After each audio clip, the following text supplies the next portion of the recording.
కాంగ్రెస్ లో కమిటీల ఏర్పాటు చిచ్చు రాజేస్తోంది. కమిటీల కూర్పుపై కోమటిరెడ్డి బ్రదర్స్ తలోమాట మాట్లాడారు. బ్రోకర్లకు పదవులు ఇచ్చారంటూ రాజగోపాల్ రెడ్డి సంచలన కామెంట్లు చేయగా అన్న వెంకటరెడ్డి మాత్రం సంతృప్తి వ్యక్తం చేశారు.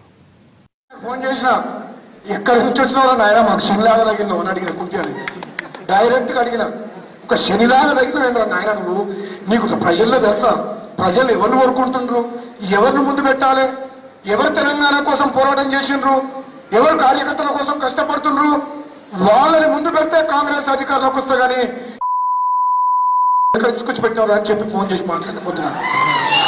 నాకు భయమా కుంత్యాకి, నేను భయపడాలా? 100 మంది కుంత్యాలు వచ్చినా నన్ను ఏం చేయలేదు. నా భయం ఆపలేదు. గాంధీ భవన్ లో కూర్చొని టీవీల ముందు పేపర్ల ముందు మాట్లాడేటోళ్ళకి టికెట్లు ఇస్తారు రాదు కాంగ్రెస్ పార్టీ. నిజంగా బలమైన అభ్యర్థులకు గెలిచే అభ్యర్థులకు తెలంగాణలో టికెట్లు ఇస్తే కాంగ్రెస్ పార్టీ ప్రభుత్వం వస్తే తప్పితే మామూలులకు టికెట్లు ఇస్తే రాదు. ఈ పైరాధికారులని దూరం పెట్టాలని చెప్పేసి కూడా ఈ సందర్భంగా ఈ సభ ద్వారా కూడా కాంగ్రెస్ పార్టీకి కాంగ్రెస్ పార్టీ నాయకత్వానికి తెలియజేస్తున్నాను. నేను మా పార్టీ అధ్యక్షులు గౌరవనీయులు రాహుల్ గాంధీ గారు నా మీద నమ్మకంతో మేనిఫెస్టో కమిటీ వైస్ చైర్మన్గా అలాగే పబ్లిసిటీ కమిటీ చైర్మన్గా నియమించినందుకు ముందుగా వారికి కృతజ్ఞత తెలియజేసుకుంటూ, మీ అందరికీ తెలుసు మేనిఫెస్టో ఏ పార్టీకైనా ఓట్లు అడగడానికి మేనిఫెస్టోనే మూల ఆధారం. గెలవడానికి పనికొచ్చేది దానితో పాటు ప్రజలకు ధైర్యాన్ని ఇచ్చేది మేనిఫెస్టో. అలాంటి మేనిఫెస్టో కమిటీ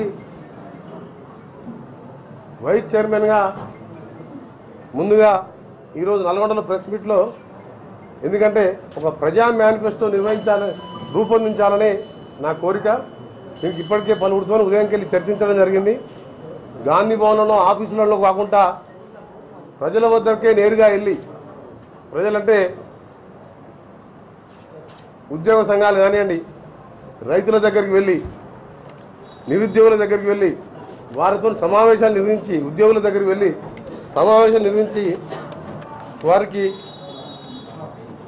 వారితో చర్చించిన తర్వాత పలు కోణాలు ఆలోచించి ఒక మేనిఫెస్టో చేయడానికి నిర్ణయించుకున్నాం.